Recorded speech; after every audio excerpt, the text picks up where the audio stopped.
கிறிஸ்துவுக்குள் அன்பான தேவ ஜனமே, சபையினுடைய விசுவாச குடும்பங்களே, இந்த இணையதளத்தில் இணைந்திருக்கக்கூடிய உங்கள் அனைவருக்கும் இந்த வெள்ளிக்கிழமை காலை உபவாச நேரத்திலும் முகநூல் வாயிலாக கர்த்தருடைய வார்த்தையை பகிர்ந்து கொள்ளும்படியான ஒரு ஸ்லாக்கியத்தை கொடுத்த தேவனுக்கு நன்றி சொல்லுகிறேன். இன்றைக்கும் ஒரு புதிய தலைப்பில் நாம் ஒரு தேவ செய்தியை தொடர்ச்சியாக நாம் கேட்க இருக்கின்றோம். அதற்கு முன்பதாக நாம் தலைகளை தாழ்த்தி, ஒருவேளை நீங்கள் இந்த இணையத்தில் இணைந்திருந்தால் இருந்த வண்ணமாக கண்களை மூடி ஜெபிக்கும்படி உங்களை அன்போடு கூட கேட்டுக்கொள்கிறேன். பரம தகப்பனே, பரலோக ராஜாவே, உம்மை துதிக்கிறோம், உம்மை போற்றுகிறோம் சுவாமி. இந்த வெள்ளிக்கிழமை காலை உபவாச நாளிலும் இணையதளத்தின் வழியாக இந்த உபவாசத்திற்கான தேவ செய்தியை கொடுக்கும்படியான ஒரு ஸ்லாக்கியத்தை கொடுத்ததற்காக நன்றி செலுத்துகின்றோம். தமிழகத்திற்காகவும் மற்ற எல்லா மாநிலங்களுக்காகவும் நாங்கள் ஜெபிக்கின்றோம்.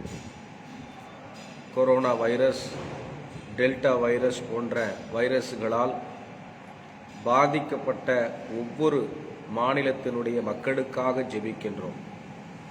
தேவரீர் நினிவே பட்டணத்திற்கு இறங்கினவர், எங்கள் தேசத்திற்கும் நீர் மனம் இறங்கும்படி ஜெபிக்கின்றோம். இந்த டெல்டா வைரஸிலிருந்தும், ஆண்டவரே, நிபா வைரஸிலிருந்தும் நீர் எங்களை பாதுகாக்க வேண்டும் என்று சொல்லி நாங்கள் ஜெபிக்கின்றோம். இந்திய தேசத்தினுடைய பொருளாதார நெருக்கடிகளுக்காக ஜெபிக்கின்றோம். பல லட்சம் பேர் வேலையை இழந்திருக்கிறார்கள் என்று பத்திரிகைகளிலே நாங்கள் வாசிக்கிறோம். ஆண்டவரே, கடந்த 2 வருடங்களாக தேசத்தினுடைய பொருளாதாரம் சரிவை நோக்கி போய்க் கொண்டிருக்கிறபடியினாலே, தகப்பனே, எங்கள் தேசத்திற்கு மனமிறங்கி பொருளாதாரத்தின் நிலைமையை சீர் பண்ணவும் சரி செய்யவும் நீர் எங்களுக்கு உதவி செய்யும்படி ஜெபிக்கிறோம். தமிழகத்தை ஆட்சி செய்து கொண்டிருக்கக்கூடிய ஒவ்வொரு ஆட்சியாளர்களுக்காக ஜெபிக்கிறோம். முதல்வர் முதற்கொண்டு, ஆண்டவரே, ஒவ்வொரு அமைச்சர்களுக்காக, இந்த சமுதாய தேச களப்பணியில் இருக்கக்கூடிய ஒவ்வொருவருக்காக நாங்கள் ஜெபிக்கிறோம். கர்த்தர் தாமே, ஆண்டவரே, எங்கள் முதல்வரை ஆசீர்வதிங்க. அவர் மூலமாக நீர் பெரிய காரியங்களை செய்ய கர்த்தர் உதவி செய்ய வேண்டும் என்று சொல்லி நாங்கள் ஜெபிக்கின்றோம். நீரே பொறுப்பெடுத்துக் கொள்ளும். இந்த வெள்ளிக்கிழமை ஆராதனையில் உங்களுடைய பிரசன்னம் கூட இருக்க வேண்டும் என்று சொல்லி நாங்கள் ஜெபிக்கிறோம். நீரே பொறுப்பெடுத்துக் கொள்ளும் சுவாமி. இயேசுவின் மூலம் கேட்கிறோம் எங்கள் நல்ல தகப்பனே, ஆமென். கிறிஸ்துவுக்குள் பிரியமான சபை விசுவாசிகளே, மூப்பர் குழுவினுடைய ஒவ்வொரு அங்கத்தினர்களே, இதர சபையினுடைய ஒவ்வொரு ஐக்கிய தலைவர்களுக்காக நான் கர்த்தரை ஸ்தோத்தரிக்கின்றேன். இந்த இணையதளத்தின் வழியாக உங்களை நான் வரவேற்கின்றேன். இன்றைக்கு நாம் பார்க்க போகிற சத்தியம், சபையை பற்றிய சத்தியத்தை தான் நாம் இன்றைக்கு கேட்க இருக்கின்றோம். இந்த பூமியில கடவுள் எதற்காக சபையை உருவாக்கி இருக்கிறார் அப்படிங்கிற செய்தியை நாம் கேட்க இருக்கின்றோம். அல்லது சபையில் எவ்விதம் நாம் நடந்து கொள்ள வேண்டும் என்ற சத்தியத்தை நாம் கேட்க இருக்கின்றோம். பழைய ஏற்பாட்டு காலத்தில் முதல்ல சபை எங்க தொடங்குச்சு அப்படின்னு பார்த்தீங்கன்னா, 400 வருஷத்துக்கு பிறகு எகிப்திலிருந்து விடுதலையாகக்கூடிய இஸ்ரவேல் ஜனங்கள் பார்வோன் ராஜாவினுடைய இறுதிய கடினத்தின் நிமித்தம் ஒவ்வொரு தடவையும் போக விட வேண்டும் என்று சொன்ன போதிலும் அவன் போக விடாமல் கடைசியாக சங்கார தூதன் மூலமாக ஒவ்வொரு வீட்டினுடைய மூத்த பிள்ளைகள், முதல் பிள்ளைகள், யார் வீட்டில் நிலக்கதவுகளில் ஆட்டுக்குட்டியினுடைய ரத்தம் இல்லையோ அவர்கள் இல்லத்தில் இருக்கக்கூடிய தலைச்சன் பிள்ளைகள் சங்ககரிக்கப்படுவார்கள் என்று ஒரு விஷயத்தை சொல்லுகிறார் மோசே. ஜனங்கள் எல்லாரும் அதற்கு கீழ்ப்படுகிறார்கள். அன்று இரவு சங்கார தூதன் வந்து எகிப்தில் இருக்கக்கூடிய ராஜா, வேலைக்கார் முதற்கொண்டு எல்லா வீட்டினுடைய முதல் தலைச்சன் பிள்ளைகளை சங்ககரிக்கப்படுகிறார்கள். அப்பொழுது பார்வோன் இந்த துயரத்தை எதிர்கொள்ள முடியாமல் இஸ்ரவேல் ஜனங்களை வழி அனுப்பி விடுவதற்காக அவன் என்ன பண்றான், ஒரு ஆணையை பிறப்பிக்கிறான். அன்றைக்கு இரவு இந்த சங்கார தூதன் வருவதற்கு முன்பதாகவே குடும்பமாகத்தான் கடவுள் என்ன பண்றாருன்னா உட்கார சொல்றாரு. குடும்பமாக உட்கார்ந்து அவர் சொன்ன விஷயங்களை கடைபிடிக்கணும். அங்கிருந்தான் ஒரு சபை ஸ்டார்ட் ஆகுது. பழைய ஏற்பாட்டில் ஆசரிப்பு கூடாரத்தின் வழியாக கடவுள் ஆசாரியர்களோடு தலைவர்களோடு பேசினார்.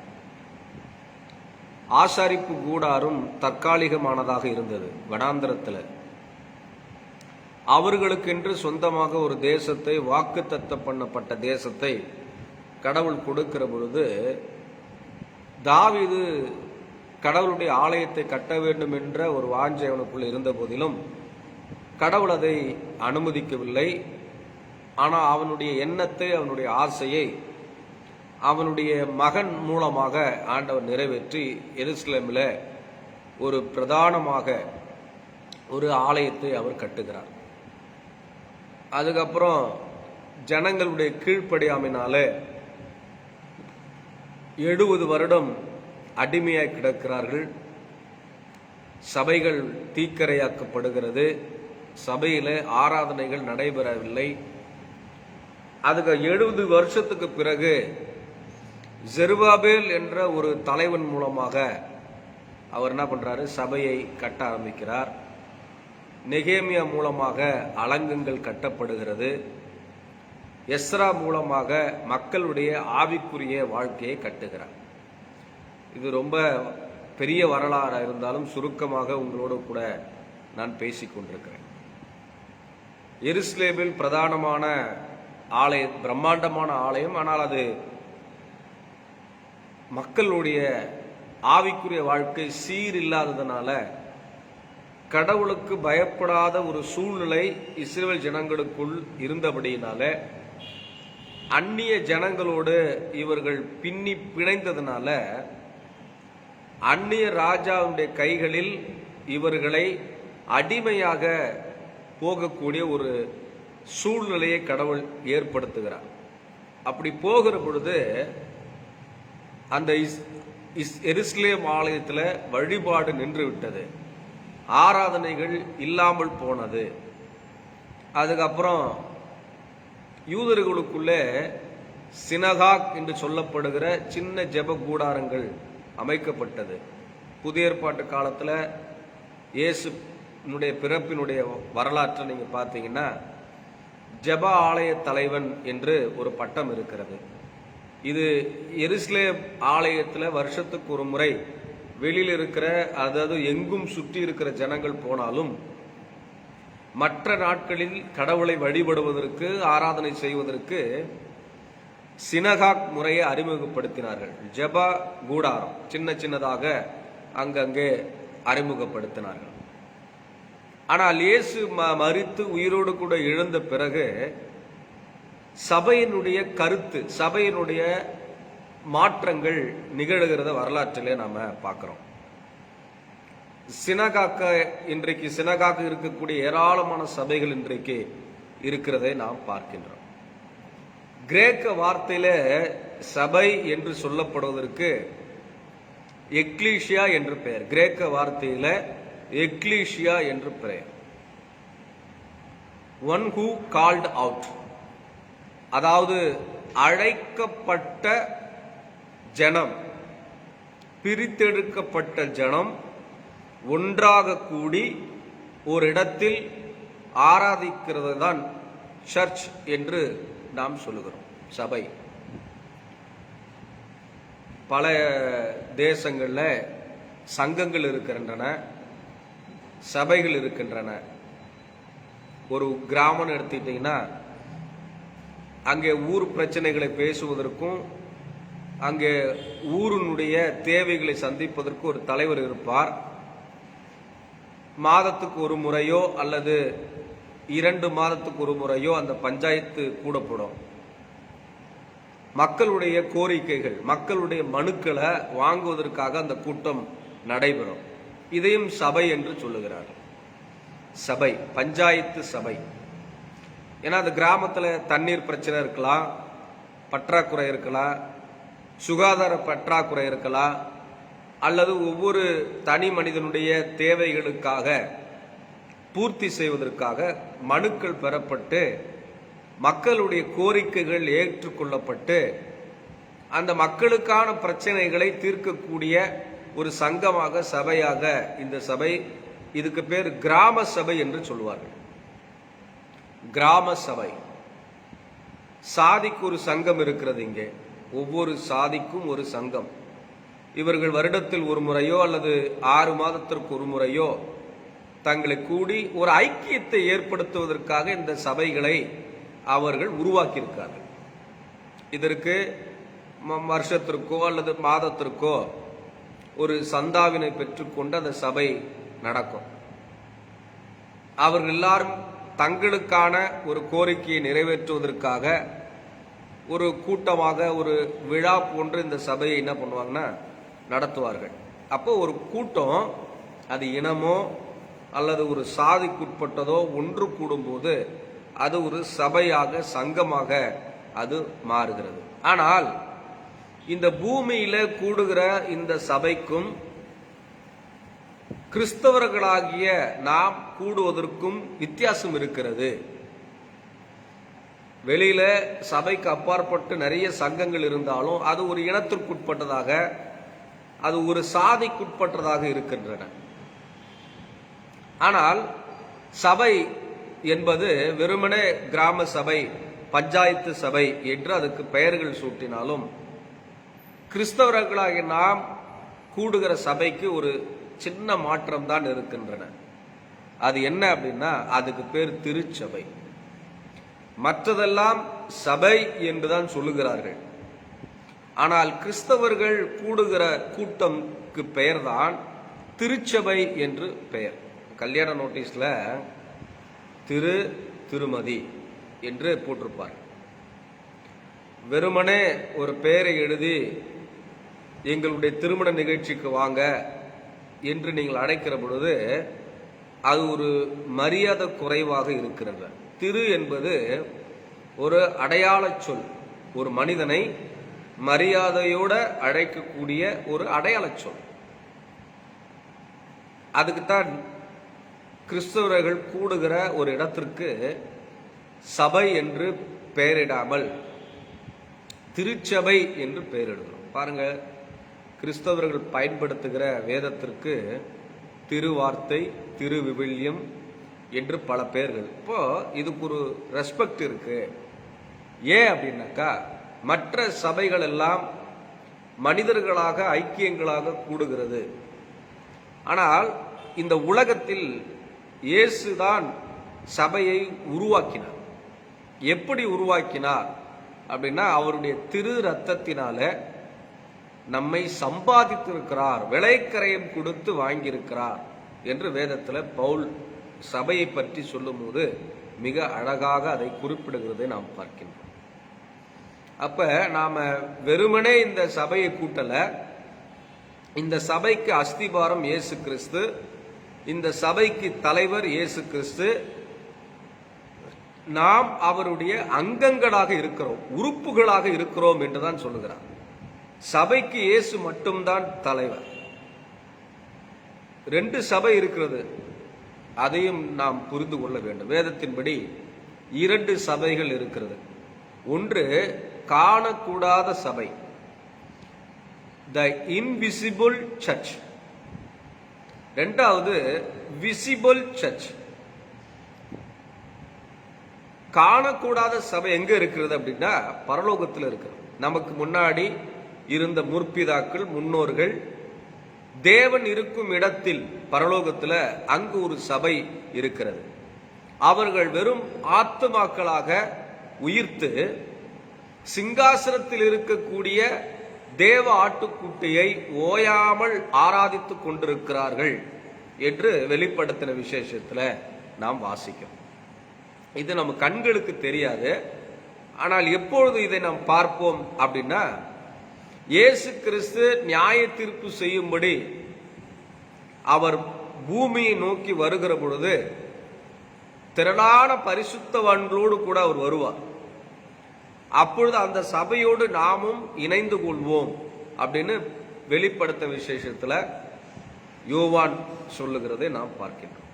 இது ரொம்ப டீட்டெயிலா நான் உள்ள போல, ஆனா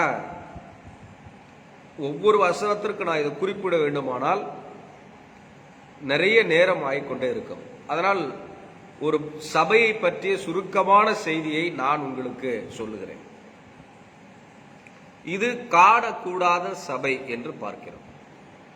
த விசிபிள் சர்ச், காணக்கூடிய சபை எங்க இருக்கிறதுனா இந்த பூமியில தான் இருக்குது. உலகளாவிய பல தேசங்கள்ல இன்றைக்கு கிறிஸ்துவின் சபை நிறுவப்பட்டிருக்கிறது. இது கண்ணுக்கு தெரிந்த சபை. அதற்கு சபையினுடைய மெய்ப்பர்கள், தீர்க்கதரிசிகள், அப்போஸ்தலர்கள் போன்ற 5 சேவை செய்யக்கூடிய ஆட்களை கடவுள் நியமித்திருக்கிறார். இப்பொழுது சபை மெய்ப்பர், போதகர், சுவிசேஷகர், அப்போஸ்தலர், தீர்க்கதரிசிகள் போன்ற 5 விதமான ஊழியங்களை சபைகளுக்கு ஆண்டவர் என்ன பண்ணிருக்காரு, தந்திருந்தாலும் சபைக்கு தலைவர் இயேசு மட்டும்தான். நாம் எல்லாரும் அவருடைய உறுப்புகளாக இருக்கின்றோம். இந்த சபை பணத்தினால் கட்டப்படவில்லை. இது அவருடைய சொந்த இரத்தத்தினால் கட்டப்பட்டு நாம் கிரயத்திற்கு கொல்லப்பட்டிருக்கிறோம் என்று பவுல் சொல்லுகிறார். கிரயம் என்றால் ஒரு பொருளை காசு கொடுத்து வாங்கினால் அந்த பொருள் வாங்கினவனுக்கு எப்படி சொந்தமானதோ அதுபோல அவருடைய சுய ரத்தத்தை சிந்தி நம்ம எல்லாரையும் மீட்டு கொண்டிருக்கிறார். நாம் அவருக்கு சொந்தமா இருக்கிறோம் என்பதை பவுல் மிக தெளிவாக, மிக அழகாக சொல்லுகிறதை நாம் பார்க்கின்றோம். மற்ற சபைகளுக்கும் வெறும் கட்டிடங்கள் தான். ஆனால் திருச்சபைக்கு அவருடைய வெளியேற பெற்ற ரத்தத்தை கர்த்தர் சிந்திருக்கிறார். இதுதான் இயேசுவின் ரத்தம் சிந்தப்பட்டதனாலேயே இந்த சபைகளுக்கு கூடுதலாக திருச்சபை என்று பெயரிடப்பட்டிருக்கிறோம். ரத்தத்தை சிந்தி நம்மை மீட்டிருக்கிறார்.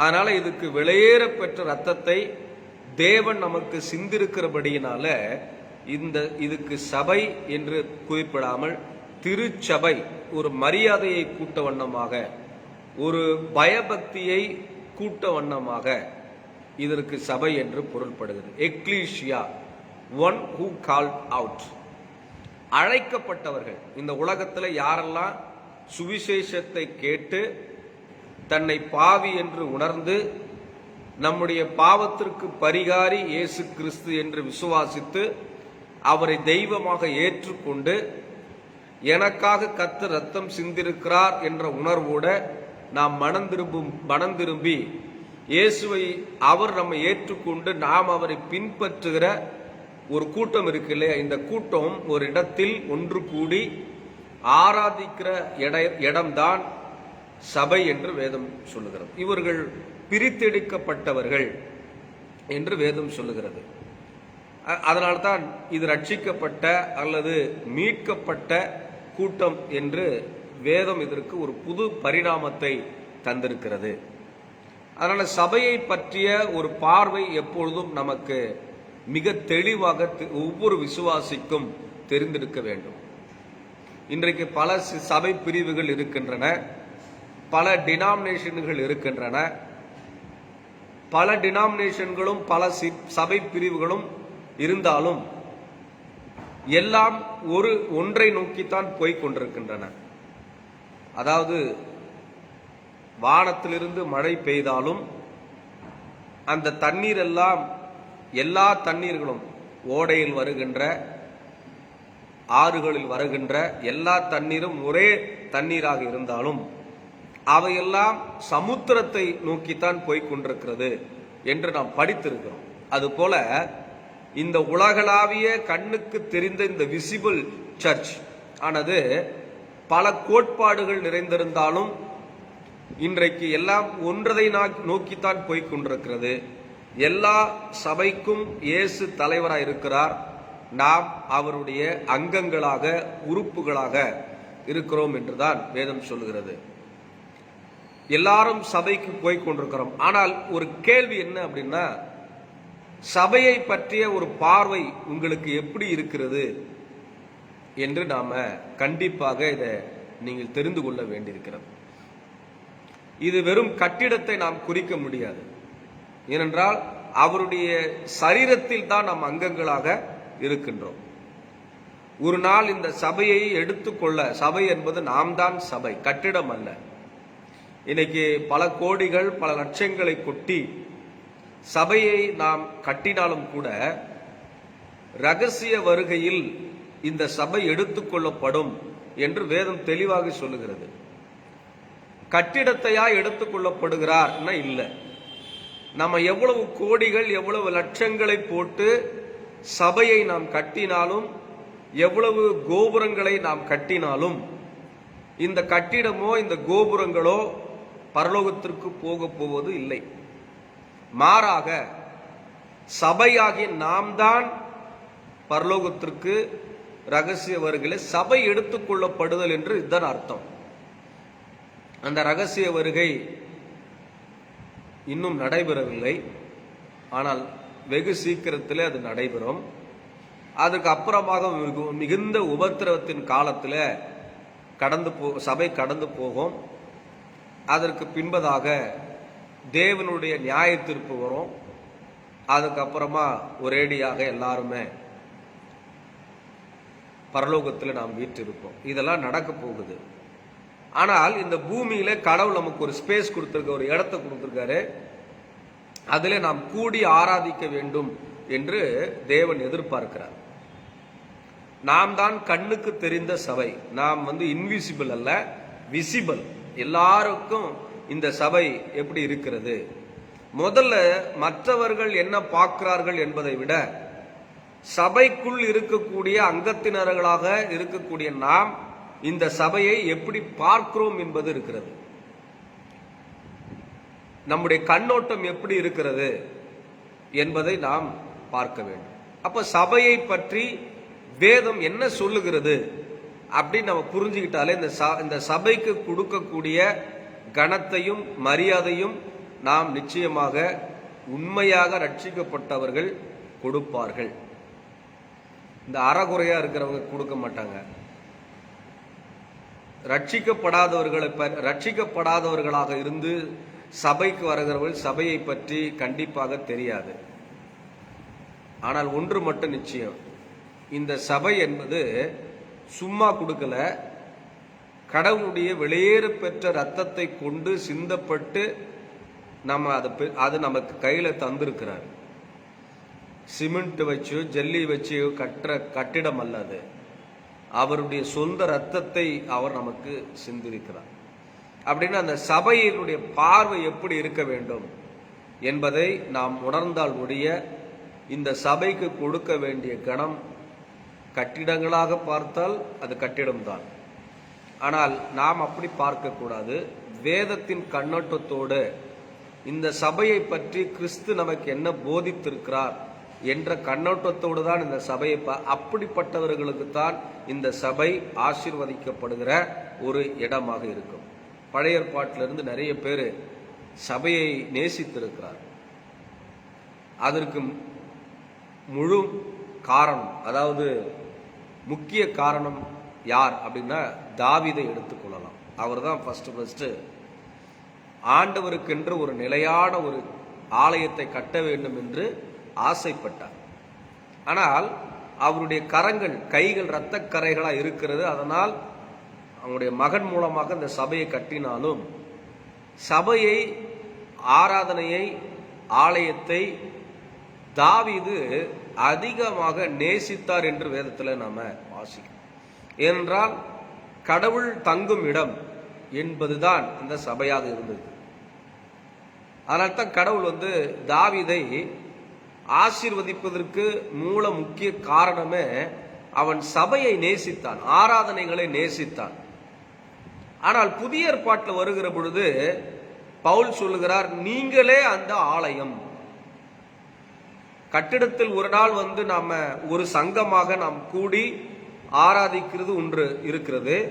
அதே சமயத்துல நாமே தேவனுடைய ஆலயமா இருக்கிறோம். அன்றைக்கு கட்டிடத்துக்குள் இருந்த கடவுள் இன்றைக்கு இயேசு கிறிஸ்து சிலுவைக்கு பின்னாடி, சிலுவையின் மரணத்திற்கு பின்னாடி, உயிர்த்தெழுதலுக்கு பின்னாடி சபையினுடைய ஸ்ட்ரக்சர், அமைப்பை கடவுள் மாற்றி கொடுத்திருக்கிறார்.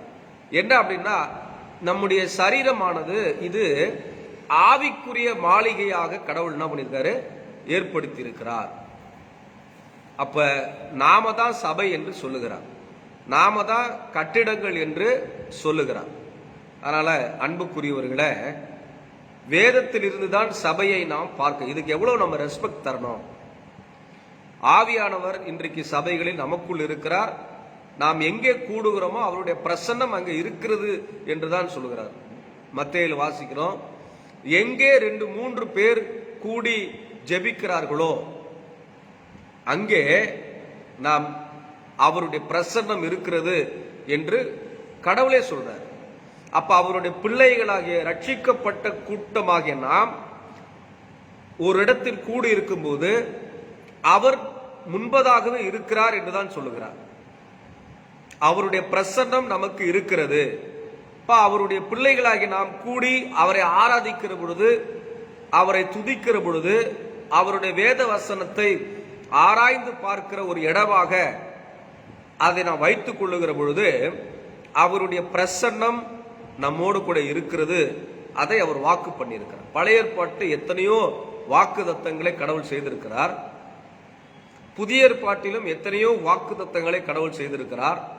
அந்த வாக்கு தத்தங்களில் பிரதானமாக ஒரு வாக்கு தத்தம் என்னன்னா, எங்கே 2-3 பேர் என்னுடைய நாமத்தினால நீங்க கூடி இருக்கிறீங்களோ நான் அங்க இருக்கிறேன்னு தான் சொல்றேன். இருப்பேன்னு சொல்ல, இருக்கிறேன்னு சொல்றேன்.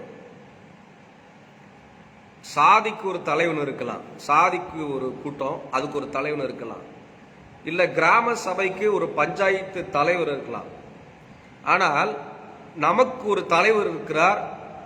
அவர் எப்படிப்பட்டவர் என்பதை உணர்ந்து கொள்ள வேண்டும். அப்ப இன்றைக்கு இருக்கக்கூடிய கிறிஸ்தவர்கள் சபையை எப்படி நாம் பார்க்கின்றோம் என்று நாம் சிந்திக்க வேண்டும். சபைக்கு இயேசு தலைவராக இருக்கிறார். இந்த சபையை ஆவியானவர் நடத்தி கொண்டிருக்கிறார் என்ற உணர்வு நமக்கு எப்பொழுதும் வேண்டும். அதனால் இது சாதாரணமாக பெற்ற சபை அல்ல. இது விலையக்கிரயம் கொடுக்கப்பட்டு, கிரயத்திற்கு நீங்க கொல்லப்பட்டு, நீங்க விலைக்கு வாங்கப்பட்ட ஒரு கூட்டம் கூடி ஆண்டவரை ஆராதிக்கிறது இடம்தான் சபை, கட்டிடங்களே அல்ல. நமக்கு கட்டிடம் தேவையா இருந்தாலும் அவர் கட்டிடத்துக்குள் வாசமா இருக்கிறதுல, சபையாகிய மக்களினுடைய கூட்டத்திலே அவர் வாசமா. அதனால்தான் சபைக்கு ஏன் வர வேண்டும் என்று வேதம் நமக்கு தெளிவாக சொல்லுகிறது. எபிரேயர்ல வாசிக்கிறோம், சபை கூடி வருகிறதை சில பேர் விட்டு விடுகிறது போல நீங்களும் என்ன பண்ணாதீங்க, விட்டு விடாதீர்கள் என்று சொல்லுகிறார். அப்ப சபை எவ்வளவு பெரிய முக்கியம் வாய்ந்தது. இந்த சபையின் மூலமாக கடவுள் என்ன விதமான ஆசீர்வாதங்களை வைத்திருக்கிறார் என்பதை நாம் புரிந்து கொள்ள வேண்டும். சபையை நாம் ஒருபோதும் அசட்டை செய்யக்கூடாது. 7வது நாள் சபையை நாம் அனுசரிக்கிறோம், அது பிரச்சனை இல்லை. ஒவ்வொரு நாடுகளுக்கும் ஒரு விடுமுறை இருக்கிறது. விடுமுறை நாட்களில் நாம் கிறிஸ்தவர்களாக நாம் கூடி ஆராதிப்பது என்பது தவறல்ல. ஆசியா போன்ற ஐரோப்பிய கண்ட்ரிகள் போன்ற இடத்துல ஞாயிற்றுக்கிழமை மட்டும் தான் லீவுனா, அந்த ஞாயிற்றுக்கிழமை நம்ம ஆராதிக்கிறதுக்கான ஒரு ஸ்பேஸை உருவாக்கணும். இன்றைக்கு கொரோனா காலத்தில் நாம் இருக்கிறோம். கவர்மெண்ட் நமக்கு வெள்ளி, சனி, ஞாயிறு என்று 3 நாள் விடுமுறை, அதாவது வழிபாட்டு தலங்கள் திறக்கக்கூடாது என்று கட்டளையிடப்பட்ட அந்த கட்டளைக்கு நாம் செவி கொடுக்க வேண்டும்.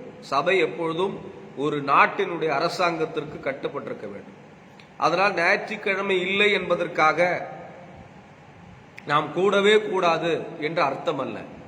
இன்னொரு நாளை கடவுள் நமக்கு தந்திருக்கிறார். அந்த நாளில் சபையாகி நாம் கூடி நாம ஆராதிக்கணும். அதுக்குதான் பல இடங்கள்ல ஒவ்வொரு சபைகளிலும் ஒவ்வொரு நாட்டில் குறித்து வைத்து ஆராதித்துக் கொண்டிருக்கிறார்கள். இப்ப ஈசி அடைக்கலநாதர் திருச்சபைனா வியாழக்கிழமை போட்டிருக்கணும். வியாழக்கிழமை அதற்கான ஒரு நேரத்தை கடவுள் கொடுத்திருக்காரு. அந்த நேரத்தை நாம் பயன்படுத்தி கொள்ள வேண்டும். இது கடவுளுடைய ஒரு வழிகாட்டுதல் தான். 3வது நாள் இயேசு கிறிஸ்து உயிர் தெழுந்ததனாலேயே நாம் வாரத்தின் முதல் நாளிலே நாம் ஆராதித்துக் கொண்டிருக்கிறோம். ஆனால் புதிய உடன்படிக்கை பொறுத்தவரையிலும் நமக்கு இப்பொழுது எல்லாம் பல நாடுகள் இருந்தாலும் விடுமுறை நாட்களில் நாம் கூடி எல்லா நாளையும் கர்த்தருக்காக பிரயோஜனப்படுத்திக் கொள்ள வேண்டும் என்றுதான் பைபிள் தெளிவாக சொல்லுகிறது. அதனால எந்த நாள் என்பதை விட நாம் கூடுவது அவசியமா இருக்கிறது. நாம் ரட்சிக்கப்பட்டிருக்கிறோம். பாருங்க, பஸ்கா பண்டிகை வருகிற பொழுது எங்கும் இருக்கக்கூடிய யூதர்கள் அந்த பண்டிகைக்கு வந்து விடுவார்கள். இளைஞர்கள் கண்டிப்பாக, ஆண்கள் பெருமக்கள் கண்டிப்பாக அந்த பஸ்கா பண்டிகையில் வர வேண்டும் என்று யூதர்களுக்குள்ளே ஒரு சட்டம் இருக்கிறது. அவர்கள் எங்கும் அந்த ஒரு நாள் என்ன பண்ணும், வந்து ஆக வேண்டும். அந்த இடத்தில் இயேசுவும் வாலிபராக இருந்ததனால் அந்த பஸ்கா பண்டிகைக்கு அவர் போகிறார். அதனால எங்கும் இருக்கிற சுற்றி திரிந்த ஜனங்கள் ஒரு நாள் என்ன பண்றாங்க, எருசலேம் தேவாலயத்தில் போய் ஆராதிக்கக்கூடிய ஒரு பழக்கத்தை ஏற்படுத்தினார்கள். ஆனால் இப்பொழுது அப்படி அல்ல. புதிய உடன்படிக்கை இயேசுவினுடைய மரணத்திற்கு பின்னாடி சபை என்ற அந்த கான்செப்ட், சபை என்ற அந்த கருத்து மாற்றப்பட்டிருக்கிறது என்பதை நாம் உணர்ந்து கொள்ள வேண்டும். அதனால் சபையாகிய ரத்தம், அவருடைய ரத்தத்தினால் சுத்திகரிக்கப்பட்டவர்கள் ஒன்று கூட வேண்டும் என்பது தேவனுடைய சித்தம். அதுதான் சட்டமாக கடவுள் நமக்கு கொடுத்திருக்கிறார். அதனால வாரத்தில் ஒரு நாள் சபை கூடுகிற பொழுது அதற்கு எந்த விதமான காரணத்தையும் நாம் காட்டக்கூடாது. 6 நாள் வேலை செய்கிறோம், 7வது நாள் ஓய்வு நாள். அந்த 7வது நாளில் சபையாக நாம் கூட வேண்டும், அதை எதிர்பார்க்கிறார். அதனால்தான் சபை கூடி வரதில்லை சில பேர் தவிர்க்கிறாங்க. என்ன எதுக்கு தவிர்க்கிறாங்க அப்படின்னாக்கா, உலகத்தில் அவங்களுடைய நாட்டம் இருக்கிறதுனால சபையை தவிர்க்கிறாங்க. இன்னைக்கு ஞாயிற்றுக்கிழமை கூட வேலை இருக்கிறது, அதை நாம் தவிர்க்க வேண்டும். தவிர்த்து விட்டு ஆராதனைக்கு வருவதுதான் நாம் அவருக்கு கொடுக்கிற ஒரு மிகப்பெரிய கனமாக இருக்க வேண்டும். 6 நாள் இந்த உலகத்திற்காக நாம் செலவிடுகின்றோம். 7வது நாள் அவருக்காக ஒரு 2 மணி நேரம் நாம் செலவிடப்பட வேண்டும். அது கடவுள் நமக்கு விதித்த சித்தமாக நான் பார்க்கிறேன். வேதம் அப்படித்தான் சொல்லுகிறது. அதனால நேரம் கிடைக்கும் போது அந்த நாளில் நாம் கூட்டத்தை கூட்டி கடவுளை ஆராதிக்கிற அந்த பழக்கத்தை நாம் உருவாக்கி கொள்ள வேண்டும். சபையில நாம் வந்து ஆராதிக்கிற அந்த காலகட்டத்தை ஒருபோதும் அசட்டை செய்யக்கூடாது. அப்படி அசட்டை நீங்கள் செய்தீர்கள் என்றால் நீங்கள் சபையினுடைய அவருடைய சரீரத்தில் நீங்கள் ஒரு அவயவமாக இல்லை என்பதுதான் அர்த்தம். ரட்சிக்கப்படாத கூட்டம் அது, மனம் திரும்பாத கூட்டம் அது, கடவுளுக்கு பயபக்தி இல்லாத கூட்டம் அது, மனம் திரும்பாத கூட்டமாகத்தான் அது தென்படும். உண்மையாகவே ரட்சிக்கப்பட்டவன் சபையை பற்றிய ஒரு பயபக்தி, சபையை பற்றிய ஒரு கண்ணோட்டம் அவனுக்குள்ள எப்போதும் நிறைந்திருக்கும். இந்த சபை கூடி வருதலை ஒருபோதும் அவன் தவிர்க்க மாட்டான். ஏன்னா அந்த உணர்வு அவனுக்கு சொல்ல ஆவியானவர் அதை இயக்குகிறார், அவனை இயக்குகிறார். அதனால சபையை அவன் ஒரு பிரதானமாக பார்ப்பான். என் அன்புக்குரியவர்களே, சபையில் அங்கத்தினர்களாக இருக்கக்கூடிய நீங்கள் இந்த சபையில் எப்படி நடந்து கொள்ள வேண்டும், சபையை பற்றி பார்த்தோம். புதிய ஏற்பாட்டில் சபை எப்படி இயங்குகிறது பார்த்தோம். ஆனால் சபைக்குள்ளே இருக்கக்கூடிய அங்கத்தினர்கள் சபையை எப்படி பார்க்க வேண்டும் என்று சத்தியத்தை அறிந்தீர்களானால் நிச்சயமாக இந்த சபையை யாரும் அசட்டை செய்ய மாட்டார்கள். சபையை அசட்டை செய்யக்கூடாது, அது அவருக்கு பிரியமில்லாத காரியம். ஆவியானவர் துக்கப்படுகிறார், துக்கப்படுவார் என்பதை நீங்க சிந்திக்க வேண்டும். அதனால என்ன வேலை இருந்தாலும் ஓய்வு நாள், இப்பொழுது ஓய்வு நாள் இல்லை, ஆனால் ஆராதிக்கிறதுக்கான ஒரு 1.5 மணி நேரம் சபைகள் ஆங்காங்கே திறக்கப்பட்டிருக்கிறது கொரோனா காலத்தில். அதனால நேரத்தையும் காலத்தையும் வேஸ்ட் பண்ணாம உங்க வேலைகளை, உலக வேலைகளை தூக்கி எறிந்து விட்டு ஒரு 1.5 மணி நேரம் சபை, எந்த சபையாக இருந்தாலும் எங்கே நீங்கள் செல்கிறீர்களோ அங்கே கனத்தோடு கடவுளை ஆராதிக்க சென்று விடுங்கள். இந்த சபையை தான் எடுத்துக்கொள்ள போகிறார். அப்ப அவருக்குரியவர்களாகிய நாம் இந்த சபையை பற்றிய ஒரு உண்மையான மனோபாவத்தோடு அணுக வேண்டும். இன்றைக்கு எவ்வளவோ இயக்கங்கள் இன்றைக்கு நாட்டில் இருக்கிறது. ஒவ்வொரு இயக்கத்திற்கும் ஒரு கொள்கை இருக்கின்றன. நீங்க நல்லா யோசிச்சு பாருங்க. தன் உயிரையே கொடுக்கக்கூடிய கொள்கைகளும் இருக்கின்றன. இந்தியாவில் நிறைய இயக்கங்கள் இருக்கின்றன. தன் உயிரையே கொடுக்கக்கூடிய இயக்கங்கள் இன்றைக்கு இந்தியாவில் வருகிறது. தன் கொள்கைக்காக தன் உயிரையே கொடுக்கக்கூடிய ஆட்கள் இங்கே இருக்கிறார்கள். ஒன்றும் இல்லாத ஒரு இயக்கத்திற்கு தன்னுடைய உயிரையே கொடுப்பதற்கு ஆயத்தமாக இருக்கிறார். அதற்காக நேரத்தை செலவிடுகிறார்கள், அதற்கான பணத்தை செலவிடுகிறார்கள் இல்லையா? அதற்காக குடும்பத்தையே சில பேர் என்ன பண்றாங்க, விட்டுட்டு வருகிறதை நாம் பார்க்கின்றோம். என் அன்புக்குரியவர்கள், அப்படியெல்லாம் கடவுள் சொல்லவில்லை. ஏனென்றால் அவரே உங்களுக்கு ரத்தம் சிந்து, அவரே உங்களுக்கு ஜீவனை கொடுத்திருக்கிறார். அவரே சிறந்த நல்ல மெய்ப்பனாக நமக்கு இருக்கிறார். ஒன்று கூடி ஆராதிப்பதை அவர் எதிர்பார்க்கின்றார். ஆதி அப்போஸ்தலர்கள் அப்படித்தான் இருந்தாங்க. அவர்கள் ஒன்று கூடி ஆண்டவரை துதிக்கிறதுலையும், உபவாசம் பண்றதுலையும், ஜெபிக்கிறதுலையும், வேத வசனத்தை ஆராய்ந்து பார்க்கிறதுலையும் தங்கள் நேரத்தை செலவிட்டார்கள். இப்ப அவங்களுக்கு குடும்பம் இல்லைன்னு நான் சொல்ல முடியாது. அவங்களுக்கும் இந்த அவங்க வாழ்ந்த நாட்கள்ல அவங்களுக்கும் பல பொறுப்புகள் இருந்துச்சு. வேலை செஞ்சாங்க. இல்லைன்னா எப்படி சம்பாத்தியம் பண்ண, எப்படி சாப்பிட முடியும்? ஆனால் இந்த உலக வேலைகளுக்கு போக அவர்கள் முக்கியமான நேரங்களில், கடவுளுக்காக ஒதுக்க வேண்டிய நாட்களில் அவர்கள் என்ன பண்ணாங்க, கர்த்தருக்காக தங்களுடைய பணத்தை அவர்கள் கொடுத்தார்கள், தங்களுடைய உழைப்பை கொடுத்தார்கள் இல்லையா? வேதத்தில் வாசி, அப்போஸ்தலர் 1:2 அதிகாரத்தை நீங்க நல்லா வாசிச்சு பார்த்தீங்கன்னா, அப்போஸ்தலருடைய பிரதானமான பணி, வேலை என்னவா இருந்துச்சுன்னா இதான் இருந்துச்சு. என் அன்புக்குரியவர்களே, நீங்க சபையை எப்படி பாக்குறீங்க? இது வெறும் கட்டிடமாக நீங்க பார்க்க கூடாது. இது வெறும் செங்கலால, வெறும் சிமெண்டால கட்டப்பட்டது என்று நமக்கு இடம் தேவை, ஆராதிப்பதற்கு ஒரு இடம் தேவை. அப்படி கண்ணோட்டத்தை பார்க்க கூடாது. இது சரீரம், கிறிஸ்துவின் சரீரம். அதற்குள்ள நாம் ஒரு உறுப்பினராக, ஒரு அங்கத்தினர்களாக இருக்கிறோம். அதனால சபைக்குள்ள வரும்போது நம்முடைய பார்வை வித்தியாசமாக இருக்க வேண்டும். வேதத்தின்படிதான் இந்த சபையை நீங்கள் பார்க்க வேண்டும். அப்போ ஒவ்வொரு விசுவாசிக்கு ஒரு பொறுப்பு இருக்கிறது. இந்த சபையை எவ்விதம் நாம் நடந்து கொள்ள வேண்டும், இந்த ரகசியத்தை நீங்கள் புரிந்து கொண்டால் உண்மையாகவே ஆண்டவர் இந்த சபைக்குள் வைத்திருக்கிற ஆசீர்வாதங்களை நீங்கள் கண்டிப்பாக பெற்றுக்கொள்ள முடியும். சிந்திக்கிற சிந்தனையில் தான் நம்முடைய ஆசீர்வாதமே இருக்கிறது. இப்போ நம்ம கண்ணோட்டம் எப்படி இருக்கணும்? அது வேதத்தின் வழியாக நாம் இருக்க வேண்டும். சபையை பற்றி வேதம் என்ன சொல்லுகிறதோ அந்த கண்ணோட்டத்தில் தான் நாம் பார்க்க வேண்டும். அப்படித்தான் நாம் பார்க்க வேண்டும். மற்ற சபைகள் இருக்கக்கூடிய கொள்கை கோட்பாடுகளை நம்ம ஒரு நாளும் கவனத்தில் ஏற்றுக்கொள்ளக்கூடாது. சபைக்கு என்ன கோட்பாடுகளை, கொள்கைகளை பைபிள் வகுத்திருக்கிறதோ அதன்படிதான் நாம் பின்பற்ற வேண்டி இருக்கிறது. அதுதான் ஒரிஜினல் டாக்டரின், அதுதான் உண்மையான உபதேசம், ஆரோக்கியமான உபதேசம். அதுதான். அப்போ சபையை பற்றி பவுல் எழுதியிருக்கிறார், பேதுரு எழுதியிருக்கிறார், கடவுள் அவங்களுக்கு வெளிப்படுத்தி பவுலுக்கு கடவுள் வெளிப்படுத்தி இருக்கிறார். சபைனா என்ன, சபையில நான் சபையை எப்படி வச்சிருக்கிறேன், சபையை நீங்கள் எப்படி பார்க்க வேண்டும் என்ற விஷயங்கள்லாம் ஆவியானவர் பவுலுக்கு வெளிப்படுத்தி இருக்கிறார், பேதுருக்கு வெளிப்படுத்தி இருக்கிறார், யோவானுக்கு வெளிப்படுத்தி இருக்கிறார். இப்ப சபையை நாம் படித்த பொழுது எப்படி நாம் நடந்து கொள்ள வேண்டும் அப்படின்றத நாம் என்ன பண்ணோம், அதை உணர்ந்து இந்த சபையை நாம் நேசிக்க வேண்டும். சபையை நேசிப்பது என்பது மக்களை நேசிப்பது, சபையின் தலைவரை நேசிப்பது என்பது கிறிஸ்துவை நேசிப்பது என்பது.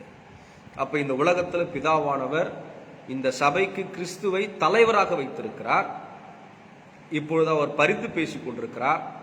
ஆனால் ஒரு ஒரு சபையை எப்படி வச்சுக்கணும்ன்றதுக்கு ஆவியானவர் நமக்கு எடுத்துக்காட்டாக இருக்கிறார், அடையாளமாக இருக்கிறார், உந்து சக்தியாக இருக்கிறார் என்பதை நாம் மறந்து போய்விடக் கூடாது. அப்படின்னா சபை என்பது நமக்கு ஒரு மிக பிரதானமான ஒன்றாக கருதப்படுகிறது. உலகத்தில் எத்தனையோ இடங்கள் ரொம்ப முக்கியமான இடமாக இருக்கிறது. அதை காட்டிலும் கிறிஸ்தவர்களுக்கு எது முக்கியமான இடம் அப்படின்னா சபைதான் பிரதானமாக இருக்கிறது. இங்கே தான் கடவுள் செயலாற்றி கொண்டிருக்கிறார், இங்கே தான் அவருடைய ஆளுமையை செலுத்தி கொண்டிருக்கிறார். ஒவ்வொரு நாட்டுக்கும் ஒரு பார்லிமெண்ட் இருக்கிறது, இந்தியாவுக்கு ஒரு பார்லிமெண்ட் இருக்கிறது, அங்கிருந்து தான் சட்டங்கள் எல்லாம் நிறைவேற்றப்படுகிறது. ஒவ்வொரு மாநிலத்திற்கு ஒரு சட்டமன்றம் இருக்கிறது. ஆனால் அங்குதான் ஒவ்வொரு மாநிலத்திற்குரிய சட்டமன்றங்களும் இயக்கப்படுகிறது போல, மக்களை ஒரு முதல்வர் வழிநடத்துவது போல இந்த சபையை கிறிஸ்து வழிநடத்துகிறார் என்பதை நாம் மறந்து போய்விடக் கூடாது. இந்த நாட்டுக்கு ஒரு சட்டம் இருக்கிறது போல நமக்கு ஒரு சட்டம் இருக்கிறது, அதுதான் வேதம். அந்த வேதம் இந்த சபையை எப்படி பார்க்க வேண்டும் என்று சொல்லுகிறதோ அதற்கு தான் நாம் கட்டுப்பட வேண்டும். அடுத்த சபைகள் நமக்கு எடுத்துக்காட்டுகள் அல்ல. இன்றைக்கு நிறைய சபைகள்ல துர் உபதேசங்கள் மலிவாக வந்துவிட்டது. தன்னுடைய இஷ்டத்திற்கு சபையை நடத்தி கொண்டிருக்கிறார்கள். பவுல் சொல்றாரு, சபையினுடைய ஆராதனைகள் எல்லாம் ஒழுங்கும் கிரமமாக இருக்க வேண்டும். அப்படித்தான் நம்ம வச்சுக்கணும் சபையை, ஒழுங்கும் கிரமமாக. ஆர்டர்னு சொல்றாரு, ஒரு ஆர்டர் இருக்கு, சபைக்குன்னு ஒரு ஆர்டர் இருக்கு. அந்த ஆர்டர் பிரகாரம் தான் சபை நடக்க வேண்டும். அதுல நாம் எப்படி, தலைவர்கள் எப்படி இருக்க வேண்டும், விசுவாசிகள் எப்படி இருக்க வேண்டும் என்பதெல்லாம் மிக தெளிவாக வேதம் நமக்கு சொல்லுகிறது. சபைக்கு நிறைய பொருள் இருக்கிறது. இது தேவனுடைய பண்ணை என்று சொல்லுகிறோம், இல்லையா, கூடாரம் என்று சொல்லுகிறோம், உடல் என்று சொல்லுகிறோம். இதுக்கு நிறைய பேர், அதைத்தான் நாம் வருங்காலத்தில் வரும் வெள்ளிக்கிழமை நாம் இந்த சபையை பற்றி இன்னும் ஆழமாக நாம் தியானிக்க போகிறோம். அப்போ சபையில் இருக்கக்கூடிய விசுவாசிகள் எப்படி நடந்து கொள்ள வேண்டும் ரொம்ப முக்கியம். இங்க நீங்க எப்படி ரொம்ப ஒழுக்கமா இருக்கீங்களோ அப்படித்தான் சபை சமூகத்தில் நீங்க ஒழுக்கமா இருக்க முடியும். முதலில் சபை எங்க இருந்து தொடங்குறது அப்படின்னா வீட்டில இருந்து தான் தொடங்குது. ஒவ்வொரு குடும்ப ஜெபம் எங்கெல்லாம் நடக்கிறதா அங்கதான் உண்மையாலுமே கடவுளுக்கு நாம ரொம்ப முக்கியத்துவம் தரோம்னு அர்த்தம், மரியாதை கொடுக்கிறோம் அர்த்தம். பழைய ஏற்பாட்டில் ஒவ்வொரு குடும்பமும் தனியாக மோசே கொடுத்த கட்டளைகளை அவர்கள் என்ன பண்றாங்க, கடைபிடிக்கிறாங்க. எப்படி ஒரு கூட்டமா உட்கார்ந்து ஒரு ஆட்டை எடுத்து ரத்தத்தை ஒரு பாத்திரத்தில் பிடித்து அதை ஈசோப்பினால் நிலக்கழுதுகளில் தீட்டி அன்று இரவே மிச்சம் மீதி இல்லாமல் அந்த ஆட்டை சுட்டு சாப்பிடுகிறார். இதுதான் மோசையோட கட்டளை. இப்ப யாரெல்லாம் இதை கடைபிடிக்கலையோ, யார் வீட்டில் யாருடைய நிலக்கதவுகளில் ரத்தம் இல்லையோ அவர்கள் சங்ககரிக்கப்படுவார்கள் என்றதுதான் சட்டம். ஒருவேளை இந்த பழைய ஏற்பாட்டினுடைய அடையாளம் தான் புதிய ஏற்பாட்டுக்கு அங்க நிழலாக இருந்தது தான் இங்கே நிஜமாக கடவுள் மாற்றுகிறார். அன்றைக்கு சாதாரண ஆட்டுக்குட்டி ஒரு இஸ்ரவேல் ஜனத்தை அடிமையில் இருந்து காப்பாற்றி வெளியே கொண்டு வந்தது போல பாவத்தில் மரித்த நம்மை இயேசு கிறிஸ்து என்னும் தேவ ஆட்டுக்குட்டியினால் அவருடைய ரத்தம் தெளிக்கப்பட்டதினால் நம்முடைய பாவ தோஷங்கள் எல்லாம் மன்னிக்கப்பட்டு ஒரு புத்துயிர் பெற்றிருக்கிறோம், ஒரு புதிய மனுஷனாக மாறி இருக்கிறோம் அப்படின்னு புதிய ஏற்பாடு நமக்கு சொல்லுகிறது. அங்கே ஒரு குடும்பமாக உட்கார்ந்து அந்த ஆட்டுக்குட்டியை சாப்பிட்டார்கள். அதனால் இஸ்ரேல் ஜனங்கள் அடிமை தேசத்திலிருந்து தப்பிக்கப்பட்டார்கள், விடுதலையாக்கப்பட்டது போல நாமும் விடுதலையா இருக்கிறோம் என்பதை மறந்து போயிடக்கூடாது. அப்போ ரட்சிக்கப்பட்ட ஒரு கூட்டம் தான் one who called out, ecclesia என்று சொல்லப்படுகிற கிரேக்க வார்த்தைக்கு இதுதான் அர்த்தம். ஒன் ஹூ கால்ட் அவுட், இந்த உலகத்திலிருந்து அழைக்கப்பட்டவன், பிரித்து எடுக்கப்பட்டவன், நாம வேற ஒரு கூட்டத்தை சேர்ந்தவர்கள் என்பதை சபை மக்கள் முதலில் உணர வேண்டும். நாம் வேற்று கிரகவாசிகள் அல்ல, இந்த உலகத்தில் தான் இருக்கிறோம். ஆனா பிரித்து எடுக்கப்பட்டிருக்கிறோம். இயேசுவின் இரத்தத்தினால கழுவப்பட்டு சுத்திகரிக்கப்பட்டிருக்கிறோம் என்பதை நாம் மறந்து போயிடக் கூடாது. இதுதான் சபையாக கடவுள் புதிய ஏற்பாட்டில் வச்சிருக்கார். இந்த கூட்டம் கூடுவதுதான் ரொம்ப முக்கியம். இன்றைக்கு சர்ச்சைக்கு போகாததற்கு நிறைய ரீசனை சொல்றேன். ஒன்றை மட்டும் நீங்கள் மனதில் வைத்துக் கொள்ளுங்கள். உங்க உலக வேலைகளுக்காக சபையை அசட்டை செய்யாதீர்கள். இது ரொம்ப ஆபத்தான போக்கு. கடவுள் நியாயம் இருக்குல்ல, கடவுள் கேட்கலன்றதுக்காக ரொம்ப கேஷுவலா சபையில நீங்க இருக்குன்றது அர்த்தம் அல்ல.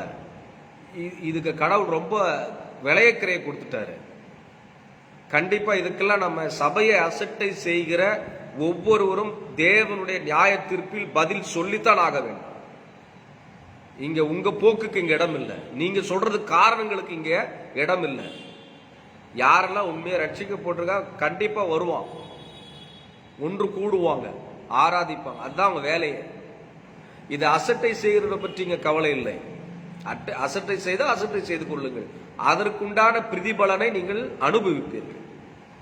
ஏனென்றால் அசட்டை செய்வது, இது கட்டிடத்தை அசட்டை செய்வது நினைக்காதீங்க, அவருடைய திரு சரீரத்தை நீங்கள் அசட்டை செய்கிறீர்கள் என்று அர்த்தம். அப்படித்தான் பைபிள் சொல்லுகிறது. இது அவருடைய திரு சரீரம். அதனால சபையில விசுவாசிகளாகிய நாம் எப்படி கவனமாக நடந்து கொள்ள வேண்டும் என்ற ஒரு காரியம் இருக்கிறது. இதை வேதம் எப்படி நமக்கு சொல்லுகிறது. இனி ஒவ்வொரு வெள்ளிக்கிழமையும் சபையை பற்றிய செய்தியை நாம் கேட்க இருக்கின்றோம். இப்போ முதலாவது காரியமாக இன்றைக்கு இதை மட்டும் சொல்லி நான் ஜெபித்து நான் முடிக்க நான் விரும்புகிறேன். சபையில் நாம் எப்படி நடந்து கொள்ள வேண்டும். அப்போ முதலாவது பவுல் சொல்லுகிறார், எபேசியர் 3ஆம் அதிகாரம் 15ஆம் வசனம், எபேசியர் 4ஆம் அதிகாரம் 6ஆம் வசனத்தை நான் உங்களுக்கு வாசிக்கிறேன். எபேசியர் 3ஆம் அதிகாரம் 15வது வசனம், எபேசியர் 4ஆம் அதிகாரம் 6ஆம் வசனத்தை நீங்கள் இருந்தீர்களா வேதத்தை எடுத்து நீங்கள் அதை நீங்க பார்க்கலாம், தியானிக்கலாம். பவுல் சபையை பற்றி சொல்லுகிற பொழுது அவரு என்ன சொல்றாரு அப்படின்றத ஒரே ஒரு விஷயத்தை மட்டும் நான் சொல்லி முடிக்க விரும்புகிறேன். பாருங்க, எபேசியர் 3ஆம் அதிகாரம் 15ஆம் வசனம். இது நிமித்தம் நான் பரலோகத்திலும் பூலோகத்திலும் உள்ள முழு குடும்பத்திற்கும் காரணராகிய நம்முடைய கர்த்தராய் இருக்கிற இயேசு கிறிஸ்துவனுடைய பிதாவை நோக்கி முழங்கால் படியிட்டு, நீங்கள் அவருடைய ஆவியினாலே உள்ளான மனுஷனில் வல்லமையாய் பலப்படவும். இதுல 13ஆம் வசனத்துல பாருங்க, ஆகையால் உங்கள் நிமித்தம் நான் அனுபவிக்கிற உபத்திரவங்களினால் நீங்கள் சோர்ந்து போகாதிருக்க வேண்டிக் கொள்கிறேன், அவைகள் உங்களுக்கு மகிமையாய் இருக்கிறதே. இது நிமித்தம் நான் பரலோகத்திலும், நல்ல ஞாபகம் வச்சுங்க, இந்த வசனத்தை ரொம்ப கவனமா படிக்கணும். இது நிமித்தம் நான் பரலோகத்திலும் பூலோகத்திலும் உள்ள முழு குடும்பத்திற்கும் நாமகாரணராகிய அப்படின்னு சொல்றாரு. அப்போ சபைனா என்ன அப்படின்னா அவர் சொல்றாரு, குடும்பம்னு சொல்றாரு. The family.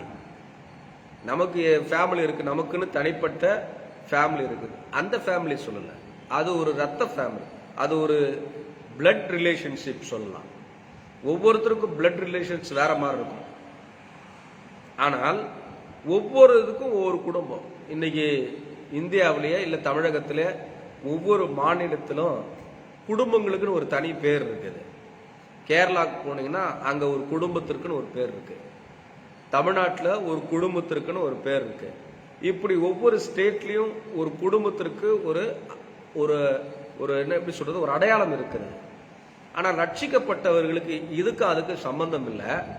ஆனா கடவுள் சொல்றாரு பாருங்க, ரட்சிக்கப்பட்டதுக்கு அவங்க ஒரு குடும்பம்னு சொல்றாரு. அந்த குடும்பத்திற்கு யார் தலைவரா இருக்கிறாரு? இயேசு கிறிஸ்து தலைவரா இருக்கிறாரு. பாருங்க, 14 வசனத்தை நான் வாசிட்டு அதுக்கப்புறம் 15 வசனத்தை வாசிங்கன்னா அது புரியும் நினைக்கிறேன். இது நிமித்தம் நான் பரலோகத்திலும் பூலோகத்திலும் உள்ள முழு குடும்பத்திற்கும் நாமக்காரனாகிய நம்முடைய கர்த்தராய் இருக்கிற இயேசு கிறிஸ்துவனுடைய பிதாவை நோக்கி முழங்கால் படியிட்டு. இந்த இன்விசிபிள் சர்ச்சுக்கு இயேசு தலைவராக இருக்கிறாரு இல்லையா? நம்முடைய கர்த்தராக இயேசு கிறிஸ்துவனுடைய பிதா அப்படின்னா அவர் தான் மொத்த குடும்பத்திற்கும் அவர் தான் தகப்பனா இருக்கிறாரு என்று அவர் சொல்லுகிறார். அப்போ நம்முடைய சபை என்பது ஒரு குடும்பம். அது பாருங்க, எபேசியர் 4:6 பாருங்க.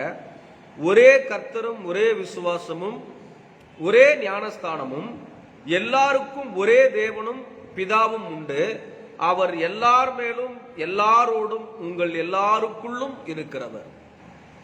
சபைக்கு யார் தலைவர்னா பிதா தலைவரா இருக்கிறாரு குடும்பத்திற்கு. அவங்க எப்படி குடும்பமா இருக்காங்களோ அதே மாதிரி நாமளும் அந்த குடும்பத்தில் ஒருவரா இருக்கிறோம்னு சொல்றாரு.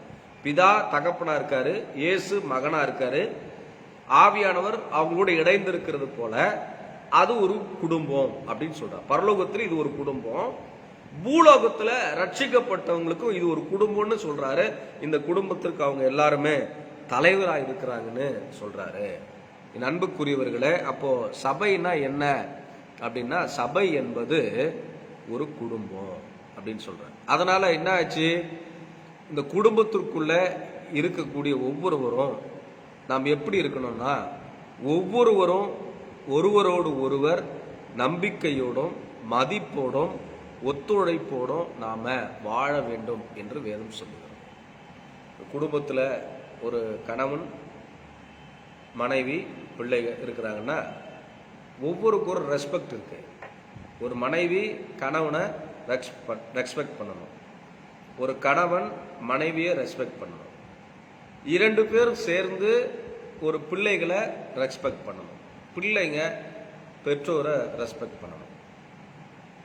இந்த இடத்துல ஏதாவது ஒன்று தவறினாலும் கூட அந்த குடும்பம் சிதைஞ்சு விடும். கணவன் மனைவியை மதிக்கவில்லை என்றாலும் அது குடும்பமாக இருக்காது. மனைவி கணவனை மரியாதையோடு நடத்தவில்லை என்றாலும் அது குடும்பமாக இருக்கிறார்.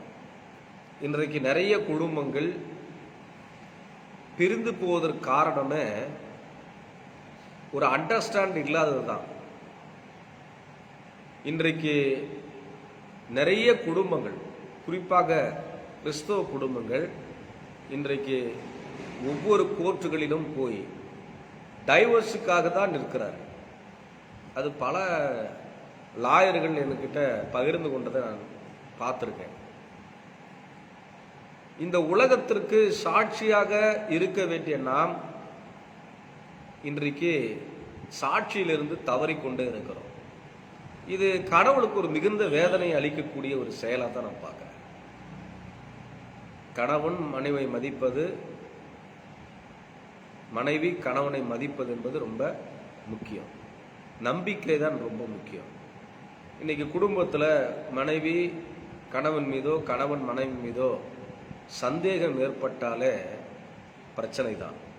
அந்த குடும்பத்தில் நீங்கள் சமாதானத்தை பார்க்க முடியாது, ஒற்றுமையை பார்க்க முடியாது, சந்தோஷத்தை பார்க்க முடியாது. யோசிச்சு பாருங்க, இப்படி ஒரு குடும்பம் இருக்குதுன்னா தினந்தோறும் அங்கே சண்டை தான் நடக்கும். நம்பிக்கை தான் குடும்பத்திற்கு ரொம்ப அடித்தளம். சபையும் அப்படித்தான். நாமும் விசுவாசத்தோடு தான் இந்த குடும்பத்தில் இணைந்திருக்கிறோம். அதே மாதிரி நம்முடைய குடும்பம் நம்பிக்கையின் அடிப்படையில் தான் இன்றைக்கு நம்ம என்ன பண்றோம், கணவன் மனைவியாக இருக்கிறோம்.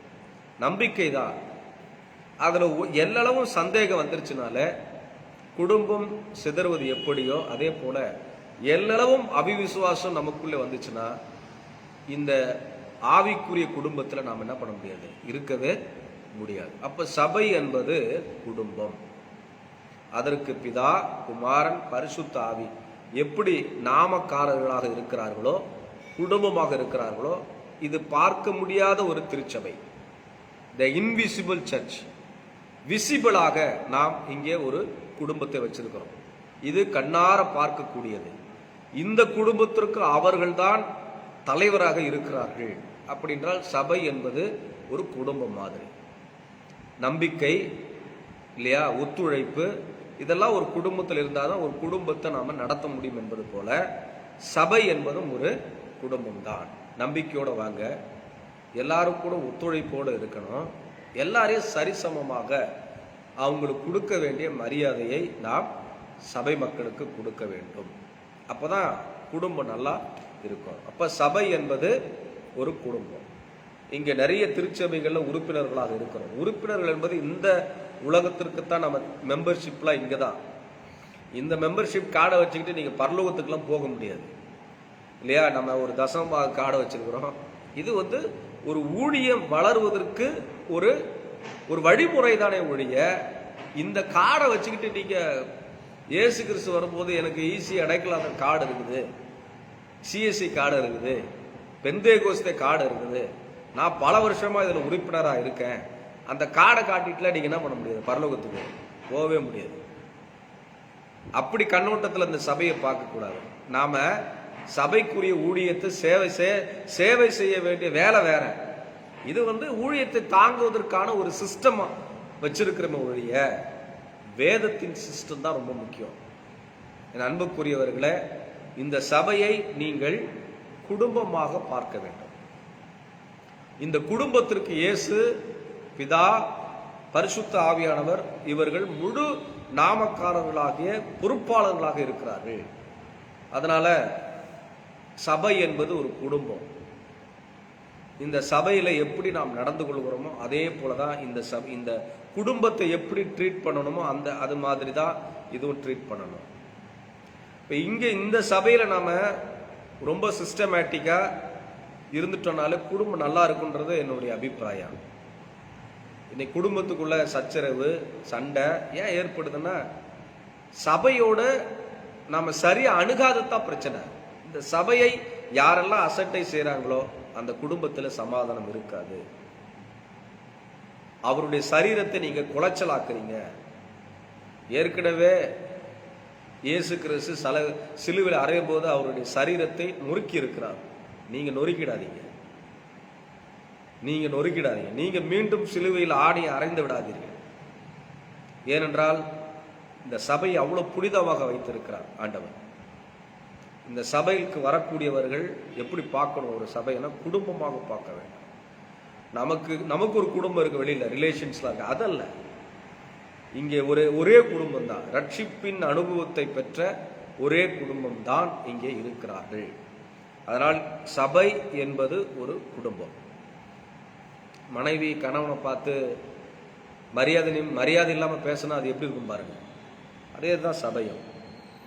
சபையில எல்லாருக்கும் ஒரு கணம், ஒரு மரியாதை, ஒத்துழைப்பு, நம்பிக்கையோடு இருக்கணும். இதுதான் சபை அப்படின்னு கடவுள் நமக்கு சொல்லியிருக்காரு. இப்ப சபை என்பது ஒரு குடும்பம், மறந்துடக்கூடாது. இந்த சபையில எப்படி நடந்து கொள்ள வேண்டுமா? எல்லாரோட ஒத்துழைப்போட, எல்லாரோட நம்பிக்கையோட இருக்க வேண்டும் என்று எதிர்பார்க்கிறது. அதனால விசுவாசத்தோட எல்லாருக்கும் ஒத்துழைப்போட இருக்கணும் சபையில. இங்கே கருத்து வேறுபாடுகளுக்கு இடம் இல்லை. அப்படி இருந்தீங்கன்னா அந்த சபையை சபையாக பார்க்க முடியாது. அதற்குரிய பலனை நாம் பெற்றுக்கொள்ள முடியாது. அன்புக்குரியவர்களே, கடவுள் இந்த சபையை நமக்கு அவர் ஏற்படுத்தி கொடுத்திருக்கிறார். இது இரத்தத்தினால் சம்பாதிக்கப்பட்ட ஒரு கூட்டம். இந்த கூட்டம் கண்டிப்பாக ஆராதிப்பதற்கு ஒரு இடத்தை கடவுள் நமக்கு கொடுத்திருக்கிறார். இங்கே கண்டிப்பாக எந்த காரணத்தை காட்டியும் நீங்கள் சபையை அசட்டை செய்யாது, ஆராதனைகளை அசட்டை செய்யக்கூடாது. இது ஒரு குடும்பம். ஒரு குடும்ப நிகழ்வுல ஒரு எக்ஸாம்பிள் சொல்லி நான் முடிக்கிறேன். உங்களுக்கு ஒரு குடும்பம் இருக்கு. இந்த குடும்பத்துக்குள்ள ஒரு ஃபங்க்ஷன் நடக்குது அப்படின்னா எல்லாரும் லீவ் போட்டு அந்த வேலையை செய்வாங்க. அப்படிதானே? உண்மைதான் தானே? நீங்கள் பல நாளாக டே நைட் வேலை பார்க்குறவங்களா இருந்தாலும் குடும்பத்தில் ஒரு நிகழ்வுன்னா எல்லாரும் லீவ் போட்டு வேலை பார்ப்பாங்களா இல்லையா? அது மாதிரி தான் இது ஒரு குடும்பம். ஆராதிக்கிறதுக்கான ஒரு நேரம் வருகிற பொழுது எல்லாவற்றையும் விட்டுட்டு ஆராதிக்கிறதுக்கு நீங்கள் வந்தீங்கன்னா உங்களுடைய அந்த விசுவாசத்தை கடவுள் ஹானர் பண்ணுறார். நிச்சயமாக அதை ஆசீர்வதிப்பார். சபை என்பது ஒரு குடும்பமாக பாருங்க. அப்படி பார்த்தீங்கன்னா நம்ம ஆசீர்வதிக்கப்படுவோம் என்பதில் எந்த விதமான சந்தேகமும் இல்லை. தேவன் தாமே இந்த சத்தியங்களை ஆசீர்வதிப்பார். தொடர்ந்து சபையை பற்றிய செய்தியை நம் ஒவ்வொரு வெள்ளிக்கிழமை காலை நாம் கேட்க இருக்கின்றோம். காத்திருங்கள். யூடியூப் வழியாக இல்லைன்றால் இந்த முகநூல் ஈசியை நெற்குன்றம் முகநூல் வாயிலாக ஒவ்வொரு வெள்ளிக்கிழமையும் ஆராதனைகளில் நீங்கள் கலந்து கொள்ளலாம். தேவ செய்தியை நீங்கள் கேட்கலாம். கர்த்தர் தாமே உங்களை ஆசீர்வதிப்பாராக. ஆமென். கண்களை மூடி நம்ம ஜெபிக்கலாம். எங்கள் அன்பின் பிதாவே, இந்த மனமகிழ்ச்சியான அந்த காலை நேரத்திற்காக நன்றி செலுத்துகிறோம். இந்த வெள்ளிக்கிழமை காலையிலும் சபையை பற்றிய செய்தியை நாங்கள் கேட்கறதுக்கு ஆண்டவர் உதவி செஞ்சீங்க. இந்த சபை எப்படிப்பட்ட சபை, இந்த சபையில் நாம் எப்படி நடந்து கொள்ளணும் அப்படிங்கிறத நீங்கள் எங்களுக்கு வெளிப்படுத்தி இருக்கிறீங்க. உடைய வார்த்தையின் மூலமாக எங்களுக்கு விளக்கி இருக்கீங்க. இனி சபையை நாங்கள் ரொம்ப சாதாரணமாக நினைக்கக்கூடாது. சபையை நாங்கள் அசட்டை செய்யக்கூடாது. இது உம்முடைய குடும்பம். அந்த குடும்பத்தில் நாங்கள் எப்படி இருக்கணும் என்பதை நாங்கள் ரொம்ப கவனமாக எச்சரிக்கையோட நடந்து கொள்ள எங்களுக்கு கிருபை பாராட்டுங்க. இந்த சபைக்குள்ள வரக்கூடிய ஒவ்வொருவருக்கும் நம்பிக்கையோட ஒத்துழைப்போட இருக்க எங்களுக்கு கிருபை பாராட்டுங்க. தொடர்ந்து ஆண்டவரே, அக்டோபர் 31 வரையிலும் ஊரடங்கு போடப்பட்டிருக்கிற சூழ்நிலையில் மக்கள் ஒவ்வொருவரும் தங்களுடைய வேலைகளை ஆசீர்வதிங்க. சபைக்கு வர உதவி செய்யுங்க. குறிப்பாக மக்களுடைய வாழ்வாதாரங்களை நீங்கள் ஆசீர்வதிக்க வேண்டும் என்று சொல்லி ஜெபிக்கிறோம். இந்த தேசத்திற்கு நம்முடைய பாதுகாப்பை தந்துள்ள வேண்டும் என்று சொல்லி நாங்கள் ஜெபிக்கிறோம். இந்த இணையத்தில் கலந்து கொண்ட ஒவ்வொருவருக்காக ஜெபிக்கிறோம். எல்லாரையும் நீங்கள் ஆசீர்வதிங்க. இயேசுவின் மூலம் கேட்கிறோம் நல்ல தகப்பனே. ஆமென். ஆசீர்வாதத்தை நம்ம பெற்றுக்கொள்வோம். நம்முடைய ஆண்டவராக இயேசு கிறிஸ்துவினுடைய கிருபையும் பிதாவாகிய தேவனுடைய அன்பும் பரிசுத்த ஆவியானவருடைய அந்யுன்ய ஐக்கியமும் இன்றும் என்றும் சதா காலங்களிலும் நம் அனைவரோடு இருப்பதாக. ஆமென். எல்லாரும் சேர்ந்து நாம் சொல்லலாமா? என் ஆத்துமாவே கர்த்தரை ஸ்தோத்திரி, என் முழு உள்ளமே அவருடைய பரிசுத்த நாமத்தை ஸ்தோத்திரி. என் ஆத்துமாவே கர்த்தரை ஸ்தோத்திரி, கர்த்தர் செய்த சகல உபகாரங்களையும் மறவாதே. ஆமேன், ஆமேன், ஆமேன். God bless you. கர்த்தர் உங்களை ஆசீர்வதிப்பார். வருகிற ஞாயிற்றுக்கிழமை காலை 8:30 மணிக்கு ஈசியை நெற்குன்றம் முகநூல் வாயிலாகவும் யூடியூப் வாயிலாகவும் ஆராதனைகள் நடைபெறும். ஒரு தலைப்போடு கூட உங்களை நான் சந்திக்க இருக்கின்றேன். தொடர்ந்து இந்த ஆராதனையில் நீங்கள் கலந்து கொள்ளுங்க. கர்த்தர் உங்களை ஆசீர்வதிப்பார். குறிப்பாக ஒரே ஒரு ரிக்வெஸ்ட்டு, இந்த ஈசி அடைக்கலா திருச்சபையில் ஆலய விரிவாக்க பணிகளை நாங்கள் தொடர இருக்கிறோம். இணையதளத்தில் பார்த்து கொண்டிருக்கிற உங்கள் அனைவருக்கும் ஒரு ஜெப விண்ணப்பம். இந்த சபைக்காகவும் சபையினுடைய விரிவாக்க பணிகளுக்காகவும் தொடர்ந்து ஜெபம் பண்ணுங்க. பணம் தேவைப்படுகிறது, பொருளாதாரம் பொருட்கள் தேவைப்படுகிறது. குடும்பத்தில் நீங்கள் ஜெபிக்கும் போது இந்த சபையை நினைத்து கொள்ளுங்க. இதுக்கான கட்டுமான பணிகளை நாங்கள் விரைவில் தொடங்க இருக்கிறோம். இப்போ இருக்கக்கூடிய பொருளாதார சிக்கல்களில் இந்த பணிகளெல்லாம் தொடர்வது ரொம்ப கடினமான காரியம்தான். ஆனாலும் தொடர்ந்து ஜெபம் பண்ணுங்க, எங்களுக்காக ஜெபம் பண்ணுங்க. கூடுமான மட்டும் ஒருவேளை இந்த சபைக்காக உதவி செய்ய யாராவது நீங்கள் முன் வரீங்கன்னா இந்த நெற்குன்றம் முகநூல் வாயிலாகவே அல்லது யூடியூப்பில் எங்களுடைய வங்கிக்கான விவரங்களை உங்களுக்கு நாங்கள் தெரிவிச்சிருக்கிறோம். ஏற்கனவே அது நாங்கள் போட்டிருக்கிறோம், தொடர்ந்து போடுவோம்.